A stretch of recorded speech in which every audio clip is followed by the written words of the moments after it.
அருமையான தேவ பிள்ளைகளே, இந்த நாளிலும் கூட உங்கள் முன்னாலே ஒரு சின்ன செய்தியை கொடுக்க எனக்கு கிருபை பாராட்டிய என் தேவனை நன்றி நிறைந்த இதயத்தோடு துதிக்கிறேன். ஹல்லேலூயா! அவர் நாமம் மகிமைப்படுவதாக. சென்ற சில வாரங்களாக ஜெபிக்கிற தேவ பிள்ளைகளுடைய வாழ்க்கை எப்படியாக இருக்க வேண்டும், ஆண்டவருக்கு முன்னால் ஆண்டவர் விரும்புகிற குணாதிசயங்கள் உடையவர்களாக இருந்தால்தான் நம்முடைய ஜெபங்களை கர்த்தர் அங்கீகரிப்பார் என்கின்ற காரியத்தை அருமையான தேவ பிள்ளைகளே உங்களுக்கு முன்னாலே சில குறிப்புகளை வைத்து பேசிக்கொண்டிருந்தேன். குறிப்பாக நாம் பரிசுத்தமுள்ளவர்களாக இருக்க வேண்டும், நாம் உண்மையுள்ளவர்களாக இருக்க வேண்டும் என்று ஜெபிக்கிற தேவ பிள்ளைகளுடைய வாழ்க்கையில் இப்படிப்பட்ட சில குறைபாடுகள் இருக்குமேயானால் அவைகளை நிவர்த்தி செய்து ஆண்டவர் சன்னிதானத்திலே நாம் ஜெபிக்கிற போது என்ன அதிகமான ஆசீர்வாதத்தை இந்த தேசம் காணும். நம்முடைய வாழ்க்கையிலே நாம் ஆண்டவருக்கு நேராக என்ன அதிகமாய் முன்னேறி போக முடியும் என்று நான் உங்களோடு பேசினேன். அருமையான தேவ பிள்ளைகளை, இன்றைக்கு தொடர்ந்து அதே காரியத்தை தான் நான் உங்கள் மத்தியிலே பேச விரும்புகிறேன். இன்றைக்கு ஒரு ஜெபிக்கிற தேவ பிள்ளைகளுடைய வாழ்க்கையில் பரிசுத்தம் இருக்கலாம், உண்மை இருக்கலாம், மீதி எல்லா தகுதிகளும் இருக்கலாம். ஆனால் தாழ்மை இல்லாது போகுமேயானால் அவருடைய ஜெபங்களை கர்த்தர் அங்கீகரிக்க மாட்டார் என்பதை உணர்ந்த அடிமை தாழ்மையை பற்றி சில குறிப்புகளை உங்களுக்கு முன்னாலே வைத்து என்னுடைய வார்த்தைகளை அருமையான தேவ பிள்ளைகளே தொடரலாம் என்று நான் விரும்புகிறேன். அல்லேலூயா, அல்லேலூயா, அல்லேலூயா. ஒரு சின்ன ஜெபத்தை ஏறெடுப்போம். நல்ல பிதாவே, மைமையான கர்த்தாவே, மை நடியோடு துதிக்கிறோம் ஆண்டவரே, மை நடியோடு துதிக்கிறோம். இன்றைக்கு இந்த சின்ன செய்தியை உடைய பிள்ளைகளுக்கு முன்னாலே வைக்க அடிமைக்கு இந்த நல்ல சூழ்நிலையை தந்தீரே, நன்றியோடு துதிக்கிறேனப்பா, நன்றியோடு துதிக்கிறேன். பேசுகிற வார்த்தைகள் ஆண்டவர் தந்த வார்த்தைகளாக இருக்கட்டும். நான் அல்ல, என் ஆண்டவரே பேச வேணும். உங்களுடைய பிள்ளைகளுடைய இருதயங்களிலே என் ஆண்டவரே ஒரு உணர்வை இந்த வார்த்தைகள் கொடுக்க வேணும். நீர் மகிமைப்படும். உங்களுடைய பிள்ளைகளை நீர் ஆசீர்வதியும். உங்களுடைய பிள்ளைகளை ஆண்டவரே நீர் காத்துக்கொள்ளும். சகல துதியும் கனமும் மகிமை எல்லாம் நீர் எடுத்துக்கொள்ளும். இயேசுவின் மூலம் கேட்கிறோம் பிதாவே, ஆமேன், ஆமேன், ஆமேன். அருமையான தேவ பிள்ளைகளே, தாழ்மை என்று நான் கூறுகிற போது நாம் தாழ்மை உள்ளவர்கள்தான், அதில் எந்த சந்தேகமும் இல்லை. தேவ பிள்ளைகள், ரட்சிக்கப்பட்டவர்கள் ஆக நாம் பரிசுத்த ஜீவியம் செய்கிறவர்கள், நாம் உண்மையாயிருப்பவர்கள். அருமையானவர்களே, மாத்திரமல்ல, நாம் தாழ்மையின் சிந்தையை தரித்தவர்கள். அதிலெல்லாம் வேற குழப்பங்களே இல்லை. ஆனாலும் சில நேரங்களிலே நம்மையும் அறியாமல் நமக்குள்ளே அருமையானவர்களே இந்த பெருமை என்கின்ற பிசாசு புகுந்து விடுவான். ஆக நாம் மிகவும் கவனமாக இருக்க வேண்டும் அந்த காரியத்தில் என்பதற்காகத்தான் இந்த தலைப்பிலே நான் உங்கள் மத்தியிலே ஒரு சின்ன செய்தியை சொல்ல விரும்புகிறேன். அல்லேலூயா, அல்லேலூயா, அல்லேலூயா. வாசிப்பு அருமையானவர்களே, யாக்கோபு 4வது அதிகாரம் 10வது வசனம். கர்த்தருக்கு முன்பாக தாழ்மைப்படுங்கள், அப்பொழுது அவர் உங்களை உயர்த்துவார். யாருக்கு முன்னாலே? கர்த்தருக்கு முன்னாலே. அருமையான தேவ பிள்ளைகளே, அருமையான இந்த வசனத்திற்காக என் ஆண்டவரை நான் ஸ்தோத்தரிக்கிறேன். கர்த்தருக்கு முன்பாக தாழ்மைப்படுங்கள், அப்பொழுது அவர் உங்களை உயர்த்துவார். நீதிமொழிகள் 15வது அதிகாரம் 33வது வசனமும், நீதிமொழிகள் 18வது அதிகாரம் 12வது வசனமும் ஒரு காரியத்தை திட்டமாக நமக்கு போதிக்கிறது. பாருங்கள், மேன்மைக்கு முன்னானது தாழ்மை. தாழ்மை, ஆமே, அது நம்ம என்ன செய்யும்? மேன்மைப்படுத்தும். ஆகவே இங்கே அருமையான தேவ பிள்ளையே, இந்த நீதிமொழிகளின் புஸ்தகத்திலே இந்த அருமையான வசனங்களை நாம் பார்க்கிறோம். மேன்மைக்கு முன்னானது தாழ்மை. யாக்கோபு 4வது அதிகாரம் 6வது வசனமும், 1 பேதுரு 5வது அதிகாரம் 5வது வசனமும் இன்னொரு காரியத்தையும் நமக்கு கோடிட்டு காட்டுகிறது. எது? பெருமை உள்ளவர்களுக்கு கர்த்தர் எதிர்த்து நிற்கிறார். தாழ்மை உள்ளவர்கள் மேன்மை அடைவார்கள், தாழ்மை உள்ளவர் கிருபை அளிப்பார். அதெல்லாம் இருந்தாலும் ஆண்டவர் இந்த காரியத்தை அப்படியே சொல்கிறார். பெருமை உள்ளவர்களுக்கு கர்த்தர் எதிர்த்து நிற்கிறார், தாழ்மை உள்ளவர்களுக்கோ கிருபை அளிக்கிறார். தாழ்மை உள்ளவருக்கு கிருபை அளிக்கிறார் என்று மாத்திரம் சொல்லலைங்க, பெருமை உள்ளவர்களுக்கு கர்த்தர் எதிர்த்து நிற்கிறார். அல்லேலூயா, அல்லேலூயா, அல்லேலூயா, அல்லேலூயா. அருமையானவர்களே, மேலே நான் எப்பொழுது உங்களுக்கு வாசித்து காட்டிய இந்த வசனங்கள், அருமையானவர்களே, நாம் உயர்த்தப்பட வேண்டுமென்றாலும், நாம் கிருபைகளை பெற்றுக்கொள்ள வேண்டுமென்றாலும், அருமையான தேவ பிள்ளைகளே, நாம் மேன்மை அடைய வேண்டுமையானாலும் நம்மிலே இருக்கிற குணாதிசயங்களோடு இந்த தாழ்மை என்கின்ற அந்த குணாதிசயமும் நம்மிலே இருந்தாக வேண்டும் என்று அருமையானவர்களே என் ஆண்டவர் எதிர்பார்க்கிறார். அல்லேலூயா, அல்லேலூயா. மாத்திரமல்ல அருமையானவர்களே, இந்த 2 நாளாகம 7வது அதிகாரம் 14வது வசனம், இது எல்லாருக்கும் பொதுவாக ஜெபிக்கிற தேவ பிள்ளைகள் அனைவருக்கும் இந்த வசனம் நல்லா தெரியும். ஆக நான் வசனத்தை கூறவில்லை, அந்த வசனத்தில் ஆண்டவர் என்ன சொல்கிறார் அருமையானவர்களே? தேசத்துக்கு சேமம் உண்டாக, தேசம் ஆசீர்வதிக்கப்பட, தேவ பிள்ளைகள் என்ன சொல், என் நாமம் தரிக்கப்பட்ட என் ஜனங்கள், அப்படின்னா தேவ ஜனங்கள், ஆமென், ஓ, தங்களை தாழ்த்தி ஜெபம் பண்ணி, தேவ என்ன செய்யணும்? தங்களை தாழ்த்தி ஜெபம் பண்ணி, ஆமென், அவருடைய முகத்தை தேடுகிற போது, அருமையான தேவ பிள்ளைகளே, ஆமென், ஆண்டவர் அவருடைய பாவங்களை மன்னித்து அவருடைய ஜெபங்களை கேட்டு அவருடைய தேசத்திற்கு சேமத்தை தருவேன் அப்படின்னார்.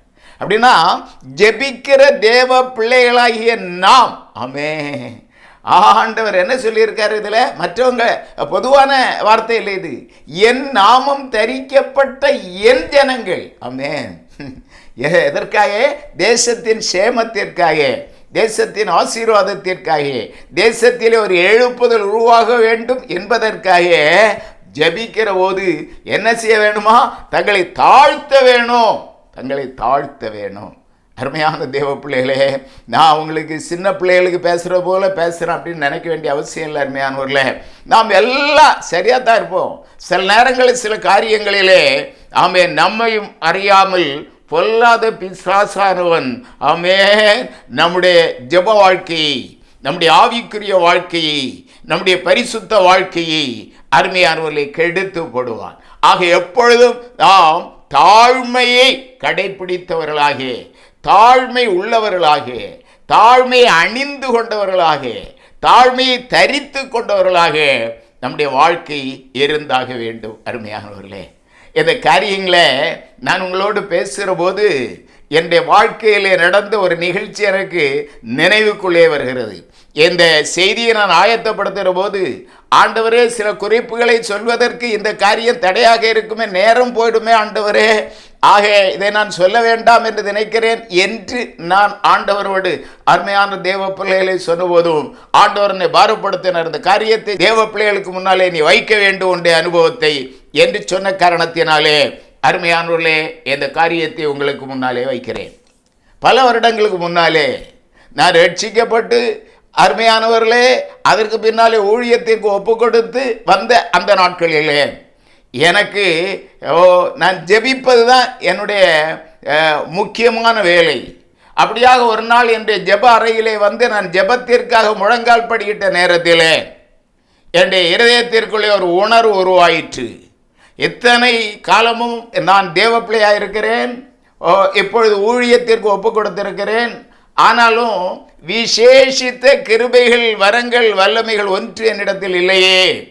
ஆக இந்த நாளிலே நான் என் ஆண்டவரே அவனுடைய சன்னிதானத்திலே இந்த நாளிலே நான் ஜெபிக்கிற அனைத்து நேரங்களிலும் இந்த கிருபையை தாரும் என்று ஜெபிப்பேன் ஆண்டவரே என்று நான் இருந்த அந்த அறையின் கதவை அடைத்து விட்டு முழங்காலிலே நின்றேன்.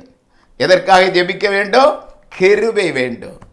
அப்படியே அருமையான தேவ பிள்ளைகளே, ஏறத்தாழ 1 மணி நேரம் நான் ஜெபித்திருப்பேன். அப்படியே நான் ஜெபித்து கொண்டிருந்த நேரத்திலே என்னுடைய அருமையான ஆண்டவர் ஆமென் ஜெபத்திலே எனக்கு ஒரு தரிசனத்தை தந்தார். அந்த தரிசனத்திலே ஒரு அழகான மேஜை ஒரு டேபிள், அந்த டேபிள் நல்ல பாலிஷ் பண்ணி அப்படியே பளபளா இருக்கு. அந்த டேபிளில் 2 அறை இருக்கு, 2 டிராயர். அந்த 2 டிராயரையும் இழுத்து திறக்கிறதுக்கு 2 நாப் அதில் பொருத்தி இருக்கு. அப்போ இந்த காட்சியை நான் பார்த்து ஜெபத்தில் அப்படியே என்னுடைய தரிசனத்தில் இந்த மேஜை எனக்கு முன்னால வந்து நிற்கிறது. அப்படியே நான் இன்னும் ஜெபித்து கொண்டிருக்கிறேன். அந்த நேரத்தில் என்னுடைய காதுகளிலே ஒருவருடைய சத்தம் தொனிக்கிறது. நீ கிருபை வேண்டும் என்று ஜெபித்தாயே, இந்த மேஜை அறைக்குள்ளே இந்த டிராயர்களுக்குள்ளே கிருபை இருக்கிறது, உனக்கு தேவையான கிருபையை நீ எடுத்துக்கொள்ளலாம் என்று ஒருவர் என்னோடு பேசுகிற சத்தத்தை நான் கேட்டேன். எனக்கு ரொம்ப சந்தோஷம். ஜெபத்தில் ஜெப நிலையில் ஆண்டவர் அந்த தரிசனம் முன்னால டேபிள் இருக்கு, அப்படி பளபளா அப்படின்ட்டு இருக்கு. அந்த கைப்பிடி அப்படி அவ்வளோ பாலிஷாக இருக்கு. நான் இந்த வார்த்தையை கேட்டோன்னே அப்படியே ஆவலா தரிசன அருமையானவர்கள அப்படி ஆவலா அந்த மேட்சில் ஒரு டிராயருக்கு அந்த கைப்பிடி அதை அப்படியே பிடிச்சி டிராயரை இழுக்கிற அந்த கைப்பிடி அதில் நான் அப்படியே கொண்டு அப்படியே டச் பண்ணதான் உண்டு. நான் எதிர்பாராத அளவிலே அப்படி தூக்கி வீசப்பட்டேன். தூக்கி வீசப்பட்ட நான் அந்த அறையின் ஒரு ஓரத்திலே போய் விழுந்தேன். அருமையானவர்களே, இதெல்லாம் தரிசனத்தில் நடக்கிற காரியம். அப்படியே அந்த ஓரத்தில் விழுந்தனா, ஏன் ஆண்டவரே இந்த காரியம் சம்பவித்தது என்று பதறி துடித்தவனாய் அப்படியே பார்த்து கொண்டிருக்கிறேன். இந்த நேரத்தில் என் காதுகளிலே ஒரு சத்தம், கிருபை வேண்டும் என்று நீ ஜெபித்தாயே, வேதம் படித்திருக்கிறாயா, யாருக்கு கிருபை கொடுப்பேன் என்று வேதத்திலே எழுதி இருக்கிறது என்பதை நீ என்றேனும் வாசித்ததுண்டா என்கின்ற குரல் ஒன்று என்னுடைய காதுகளிலே கேட்டது. பாருங்க, கதை பேசல் அருமையான தேவ பிள்ளைகளே, ஆண்டவர் சன்னிதானத்திலே நான் நின்று கொண்டிருக்கிறேன். என்னுடைய வாழ்க்கையிலே நடந்த இந்த நிகழ்ச்சி, என்னுடைய ஜெப நிலையிலே நடந்த இந்த நிகழ்ச்சி பல நேரங்களிலும் அருமையானவர்களே இந்த காரியம் உணர்த்தி கொண்டே இருக்கும். தாழ்மை உள்ளவர்களுக்கு கிருபை அளிக்கிற தேவன்.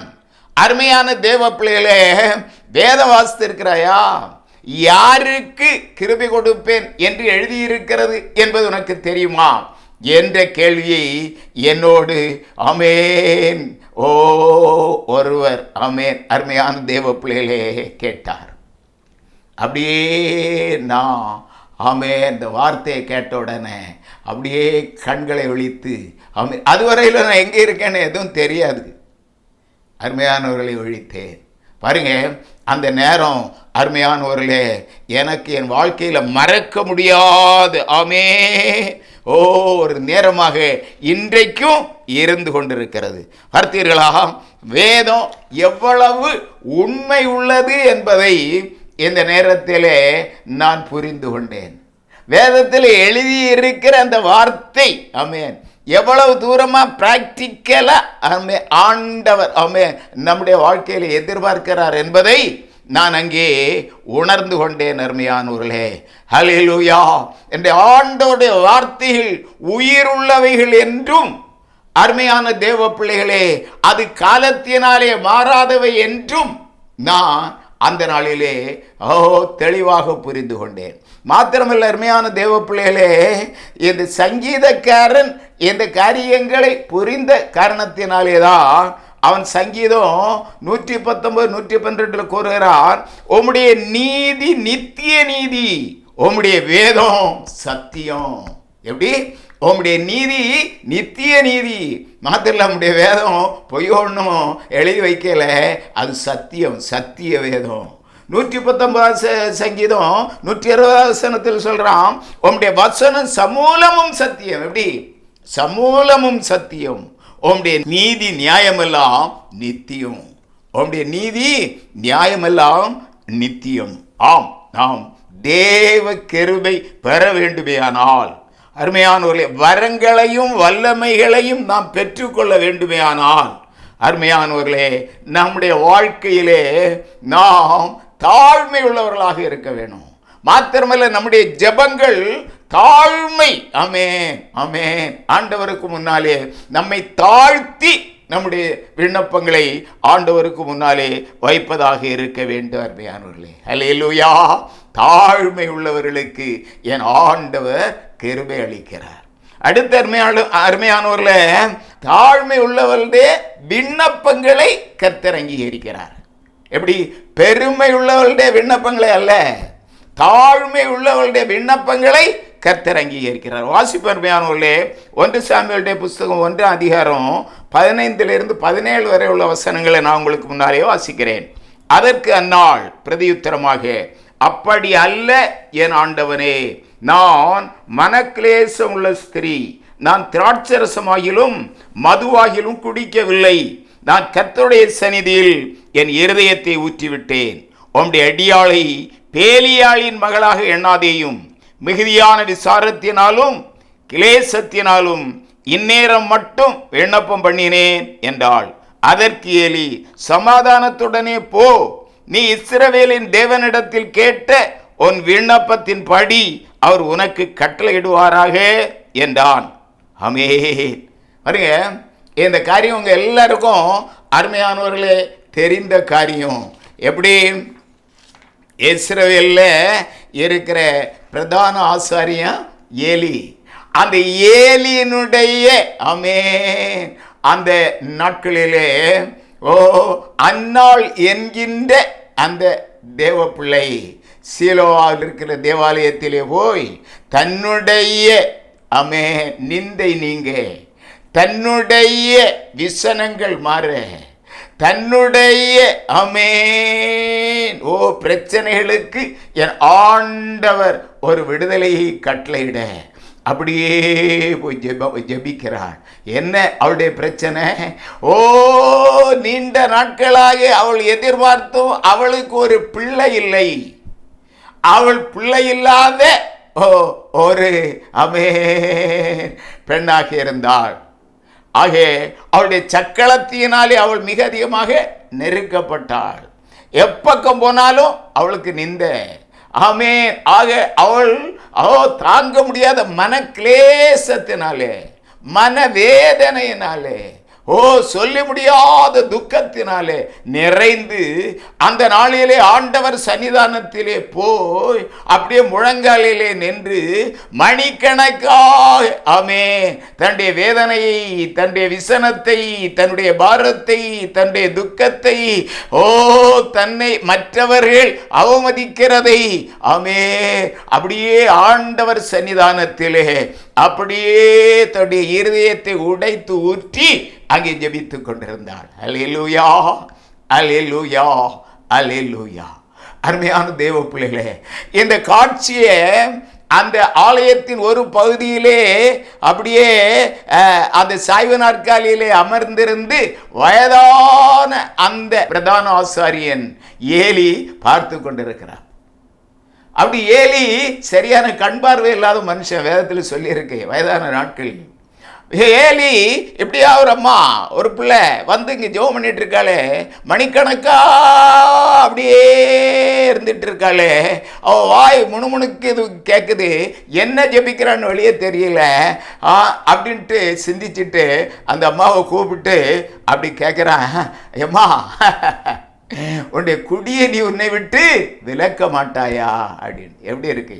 எப்படி இருக்கு? இங்கே மனக்கிலேசம், வேதனை, தாங்க முடியாத ஆமென் அவமானம், நிந்த, தேவ சன்னிதானத்தில் இந்த நிந்தையை, இந்த அவமானத்தை, இந்த துக்கத்தை, இந்த பாரத்தை ஊற்றி ஜெபித்துக் கொண்டிருக்கிற ஒரு தேவ பிள்ளையிடம் ஒரு சபையின் பிரதான ஆசாரியன் வந்து கூறுகிறா, நீ குடிச்சு வரிச்சிட்டு இருக்குதியம்மா, உன் குடி வரியிலிருந்து நீ விடுதலையாக கூடாதான்னு. எப்படி இருந்திருக்க அவளுடைய இருதயம்? அருமையான தேவ பிள்ளை. நாம இருந்திருந்தால், நாம் தேவ பிள்ளைகள், ஜெபிக்கிற தேவ பிள்ளைகள் தான். அருமையான தேவ பிள்ளை நம்முடைய நிலைமையை புரியாமல் இப்படியாக ஒரு ஆசாரியன் இல்லை, ஒரு போதகன் இல்லை, ஒரு ஊழியன் நம்மோடு பேசுகிற போது, நம்மோடு கேட்கிற போது, நாம் அருமையானவர்களே, நாம் எவ்வளவு கோபம் நமக்கு எவ்வளவு நம்முடைய உணர்வுகள் பாதிக்கப்படும். சில நேரத்தில் நம்ம சத்தம் போட்டுருவோம், என்ன மனுஷன் அப்படின்னு கேட்டுருவோம். அருமையான தேவ பிள்ளைகளே, எல்லாமே இருந்தாச்சுன்னு சொன்னால் இவன் ஒரு தேவ மனுஷனாக இருக்கிறானே, இவனுக்கு முன்னால் நம்ம சத்தம் போடுறது எப்படி அப்படின்ட்டு அப்படியே அந்த இடத்த விட்டு அப்படியே போயிடுவோம். அதுக்கு பிறகு அந்த இடத்துக்கு நம்ம போகவே மாட்டோம். என்னை அவமானப்படுத்திய அந்த மனிதருடைய ஆலயத்திற்கு நான் இனி போக மாட்டேன். அருமையான தேவ பிள்ளைகளே, ஆனால் இந்த மனக்கிலேசத்தோடு, வேதனையோடு, விசனத்தோடு, பாரத்தோடு, துக்கத்தோடு தேவ சன்னிதானத்திலே தன்னுடைய இருதயத்தை ஊற்றி ஜெபித்த அந்த தேவ பிள்ளை இந்த ஏலிக்கு என்ன சொல்ல, அருமையான அந்த வசனத்தை நான் ஒரு முறை கூட உங்களுக்கு நான் வாசித்து காட்ட விரும்புகிறேன். அல்லேலூயா. அதற்கு அந்நாள் பிரதியுத்தரமாக, அப்படி அல்ல என் ஆண்டவனே, நான் மனக்கிலேசமுள்ள ஸ்திரீ, நான் திராட்சரசமாயிலும் மதுவாயிலும் குடிக்கவில்லை. நான் கர்த்தருடைய சந்நிதியில் என் இருதயத்தை ஊற்றி ஜெபித்தேன், ஊற்றி விட்டேன் அப்படின்னா. எந்த வேதனை, விசனம், பாரம், துக்கத்துக்கு மத்தியில் இந்த ஆசாரியன் வார்த்தையை கேட்ட நேரத்தில் கோபப்படல. அருமையான தேவப்பிள்ளை, அவள் நிலைகுலைந்து போகவில்லை. பாராக இன்னும் தாழ்மைப்படுகிறார். அப்படி அல்ல என் ஆண்டவரே, நான் மனக்கிலேசமுள்ள ஸ்திரீ, என் இருதயத்தை ஊற்றி ஜெபித்தேன் அப்படின்னு சொல்றார். இந்த வார்த்தையில் கேட்ட உடனே அருமையான தேவ பிள்ளையே, ஏலி அப்படியே அந்த தேவ பிள்ளையுடைய வார்த்தைகளை கேட்டு அப்படியே உருகி போனார். அப்படியே மனம் திறந்து அந்த இடத்துல இந்த அன்னாளை ஆசீர்வதிக்கிறார். அப்படியே அவருடைய ஆசீர்வாதத்தின் படியே ஆண்டவரே, இவள் என்ன காரியத்திற்காக ஜெபித்தாலோ அந்த காரியத்தை இவளுக்கு என் ஆண்டவரே நீர் கட்டளையிடும் என்று அந்த தேவ மனிதன் இந்த அன்னாளுக்காக ஜெபித்தார். அன்னாள் ஆசீர்வதிக்கப்பட்டாள். இந்த அன்னாள் பெற்ற மகன்தான் சாமுவேல். இஸ்ரவேலிலே தான் முதல் பெயர்சபா மட்டும் ஆசாரியனாகவும் தீர்க்கதரிசியாகவும் நியாயாதிபதியாகவும் இருந்த ஒரு மகாபெரிய தேவ மனிதன். பார்த்தீங்களா, தாழ்மை, தாழ்மையை தரித்து கொள்ள வேணும். ஒரு தேவ பிள்ளை தாழ்மையை அணிந்து கொள்ள வேணும். அப்படி இருப்போமேயானால் நிச்சயமாக நம்முடைய ஜெபங்களுக்கு பதில் நிச்சயமாக நம்முடைய ஆண்டவரால் தர முடியும். அருமையான தேவ பிள்ளைகளே, ஹல்லேலூயா. நேரம் போதில் இன்னும் ஒரு சின்ன ஒரு எடுத்துக்காட்டை கூட நான் சொல்லலாம், ஒரு குறிப்பை கூட உங்களுக்கு முன்னாலே தாழ்மைக்கு வைக்கலாம் என்று நான் விரும்புகிறேன். அருமையானவர்களே, ஹல்லேலூயா, ஆமென். இந்த காரியத்தை நாம் லூக்கா எழுதிய சுவிசேஷம் 18ஆம் அதிகாரம் 10 முதல் 14 வரை உள்ள வசனங்களில் வாசிக்கிறோம். ஆண்டவர் இயேசு தாழ்மையை பற்றி சொன்ன ஒரு ஓமை. ஹல்லேலூயா. பாருங்க, வாசிக்கிறார். மேனூர்ல 2 மனுஷர் ஜெபம் பண்ணும்படி தேவாலயத்திற்கு போனார்கள். ஒருவன் பரிசேயன், மற்றவன் ஆயக்காரன். பரிசேயன் நின்று, தேவனே, நான் பரிகாரர், அநியாயக்காரர், விபச்சாரக்காரர் ஆகிய மற்ற மனுஷரை போலவும் இந்த ஆயக்காரனை போலவும் ஏறாததினால் உம்மை சோத்தரிக்கிறேன். வாரத்தில் 2 தரம் உபவாசிக்கிறேன். என் சம்பாத்தியத்தில் எல்லாம் தசமபாகம் செலுத்தி வருகிறேன் என்று தனக்குள்ளே ஜெபம் பண்ணினான். ஆயக்காரன் தூரத்திலே நின்று தன் கண்களையும் வானத்துக்கு ஏறெடுக்க துணியாமல் தன் மார்பிலே அடித்து கொண்டு, தேவனே, பாவியாகி என் மேல் கிருபையாயிரும் என்றான்.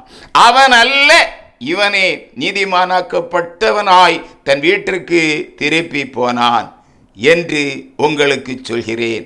ஏனெனில் தன்னை உயர்த்துகிறவன் எவனும் தாழ்த்தப்படுவான், தன்னை தாழ்த்துகிறவன் உயர்த்தப்படுவான் என்றார். இது யார் சொன்னது? அருமையானவர்களே, ஆண்டவர் இயேசு சொன்ன வார்த்தை. ஹல்லேலூயா, ஹல்லேலூயா. பாருங்க, இதுக்கு மேலே நமக்கு ஒரு எடுத்துக்காட்டு. ஆமே, நாம் வேதத்திலே தாழ்மைக்காக வேற ஒரு காரியத்தை பார்க்கவே முடியாது. ஆண்டவர் இயேசு தாழ்மை உள்ளவர்களுடைய ஜெபத்தை அங்கீகரிக்கிறார் என்பதற்கு இதைவிட பெரிய எடுத்துக்காட்டு வேதத்திலே நாம் பார்க்க முடியாத அருமையானவர்களே. ஆக நாம் ஜெபிக்கிறவர்களாக, உபவாசிக்கிறவர்களாக, காணிக்கைகளையும் தசம பாகங்களையும் ஒழுங்காக கர்த்தருக்கு செலுத்துகிறவர்களாக, ஜெப கூடுகைகளை நடத்துகிறவர்களாக, பரிசுத்த ஜீவியம் செய்கிறவர்களாக, உண்மையுள்ள தேவ பிள்ளைகளாக இருந்தாலும் அருமையான தேவ பிள்ளைகளே, ஆமே, நாம் ஆண்டவருக்கு முன்னாலே தாழ்மை உள்ளவர்களாக, நம்முடைய ஜீவியத்தின் எல்லா பகுதியிலும் நாம் தாழ்மையை அணிந்தவர்களாக, நாம் தாழ்மையை தரித்து கொண்டவர்களாக அருமையான தேவ பிள்ளைகளே இருந்தாக வேண்டும். அல்லேலூயா, அல்லேலூயா, அல்லேலூயா, அல்லேலூயா. ஜெபிக்கிற தேவ பிள்ளைகள் ஆமென் இப்படிப்பட்ட குணாதிசயங்களை பெற்றுக் கொள்வோமே ஆனால் நிச்சயமாக நம்முடைய ஜெபங்களை கர்த்தர் 100% அங்கீகரிப்பார் தேவ பிள்ளையே, 100% அங்கீகரிப்பார் தேவ பிள்ளையே. ஆமே, என்னுடைய வாழ்க்கையின் அனுபவத்தோடு நான் உங்களுக்கு முன்னாலே இந்த வார்த்தைகளை வைத்துக் கொண்டிருக்கிறேன். ஆக உங்கள் முன்னாலே பேசுகிற நான், ஆமென், அந்த தாழ்மைக்குள்ளே ஆண்டவர் எதிர்பார்க்கிற அந்த தாழ்மைக்குள்ளே வந்துவிட்டேன் என்று என்னாலே கூற முடியாது. ஆனாலும் அருமையான தேவ பிள்ளைகளே, ஒவ்வொரு நாளும் ஆமென் தாழ்மை உள்ளவனாக இருக்க வேணும் என்கின்ற வாஞ்சி உள்ளவனாக என்னுடைய ஜெப வாழ்க்கையை நான் அருமையான தேவ பிள்ளைகளை செய்து கொண்டிருக்கிறேன். ஆக நாம் மேன்மை அடைய வேண்டுமே ஆனால் நாம் தாழ்மை உள்ளவர்களாக இருக்க வேண்டும். நாம் கிருபைகள், வரங்கள், வல்லமைகளை பெற வேண்டுமே ஆனால் நாம் தாழ்மை உள்ளவர்களாக இருக்க வேண்டும்.